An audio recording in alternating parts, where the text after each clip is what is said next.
तो आज मैं आपको एक अनोखी रहस्यमय कहानी सुनाऊंगा। अगर आप चैनल पर नए हैं तो अभी सब्सक्राइब कर ले तथा कहानी पूरा देखे। अंत में एक अनोखा रहस्य छुपा है। धन्यवाद। तो सुनिए।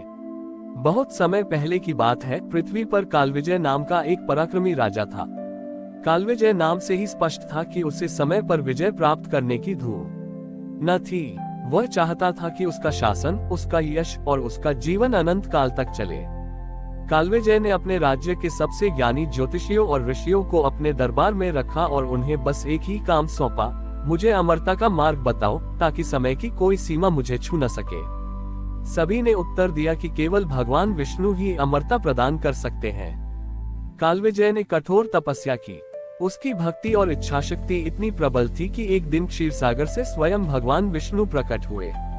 राजा ने हाथ जोड़कर कहा, प्रभु मुझे कुछ नहीं चाहिए, न धन, न स्वर्ग, न मोक्ष। मुझे बस इतना वरदान दीजिए कि मैं अनंत काल तक अपने राज्य का शासन कर सकूं और समय का मुझ पर कोई प्रभाव न पड़े।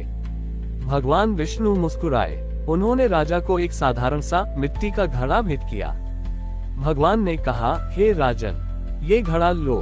ये माया का घड़ा है। जब तक ये घड़ा तुम्हारे पास रहेगा तब तक तुम इस भ्रम में रहोगे कि तुम्हारे पास अनंत समय है।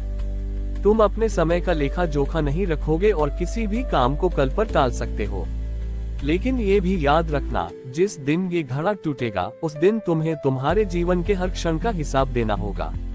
राजा कालविजय अत्यंत प्रसन्न हुआ। उसने सोचा कि यह घड़ा ही मेरी अमरता है। राजा कालविजय ने उस घड़े को अपने राजमहल के सबसे सुरक्षित स्थान पर रख दिया। अब वह हर कार्य को ये सोचकर टालने लगा कि उसके पास अनंत समय है। तारांकन, आज दान क्यों करना, कल कर लूंगा, समय की कोई कमी नहीं है। तारांकन, आज गरीब किसानों की समस्या क्यों सुनूं, कल सुन लूंगा, मुझे कौन जल्दी है। तारांकन, आज भगवान का भजन क्यों करूं, कल कर लूंगा, अनंत काल तक जीना है। कालविजय वर्षों तक सुख और आलस्य में डूबा रहा। वह न तो धर्म के काम करता था और न ही अपने कर्तव्य ईमानदारी से निभाता था, क्योंकि उसे लगता था कि हर चीज के लिए कल है। उसके राज्य में धीरे धीरे अन्याय और आलस्य फैलने लगा, क्योंकि राजा स्वयं ही लापरवाह हो गया था। कई युगों बाद एक दिन राजा कालविजय अपने कक्ष में बैठा था, जब एक साधारण अनजाना बालक गेंद खेलते हुए गलती से उसके कक्ष में घुस आया। खेल खेल में उस बालक की गेंद सीधे उस सुरक्षित स्थान पर जा लगी जहां माया का घड़ा रखा था। घड़ा टूट गया। जैसे ही घड़ा टूटा, कालविजय पर समय का सारा भ्रम टूट गया। उसे तुरंत एहसास हुआ कि वह तो वृद्धा हो चुका है, उसके राज्य में अंधकार है और उसका जीवन समाप्त होने वाला है। उसी क्षण भगवान विष्णु अपने विकराल काल स्वरूप में प्रकट हुए। भगवान ने गंभीर स्वर में कहा, कालविजय, तुमने अनंत समय का भ्रम मांगा था और मैंने तुम्हें दिया। अब बताओ, तुमने उस अनंत समय में क्या किया। तुम्हारे पास हर कार्य के लिए कल था, पर क्या तुमने आज कुछ किया। उद्धरण चिन्ह। राजा कालविजय रोने लगा। उसे याद आया कि कैसे उसने सारे धर्म, दान और कर्तव्य कल के लिए टाल दिए थे। उसके पास दिखाने के लिए केवल खाली समय था, कोई सत्कर्म नहीं। भगवान विष्णु ने कहा, ग्रेटर देन समय की अनंतता वरदान नहीं है राजन। यह एक भयानक बोझ है यदि इसे व्यर्थ किया जाए।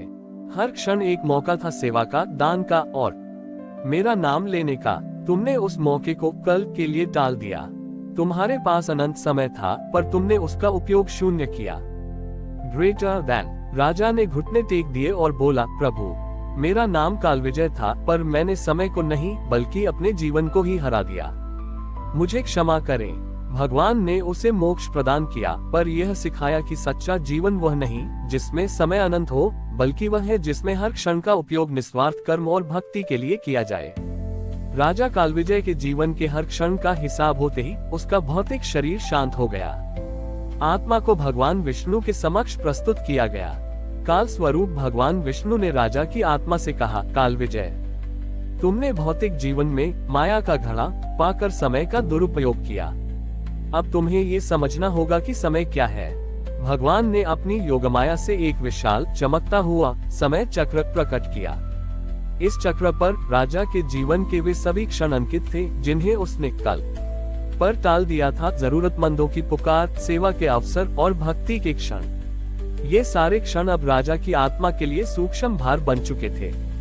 भगवान ने कहा, इन सभी टले हुए क्षणों का बोझ उठाओ। यही तुम्हारे अनंत समय का वास्तविक परिणाम है।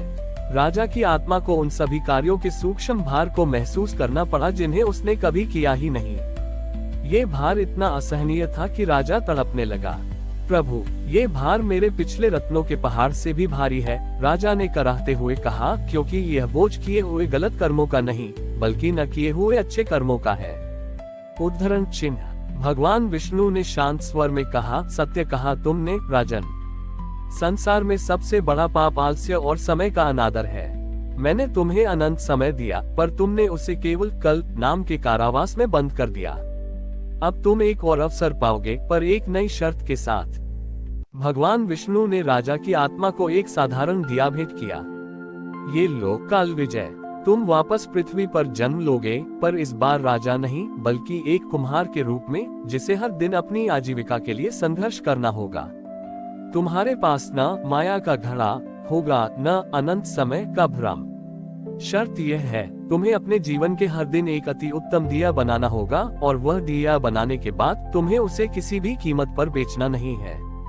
तुम्हें हर दिया मुझे अदृश्य रूप से अर्पित करना होगा। जब तक तुम निस्वार्थ भाव से इस कर्म को करते रहोगे, तुम समय के बंधन से मुक्त होते जाओगे। राजा कालविजय ने कुम्हार के रूप में पुनर्जन्म लिया और उसका नाम पड़ा दीपकर्ण। दीपकर्ण ने इस बार कोई आलस्य नहीं किया। वह हर दिन भोर में उठता, मिट्टी लाता और अत्यंत सावधानी से एक दिया बनाता। वह हर दिए को ऐसा बनाता था मानो वह कला का अंतिम नमूना हो।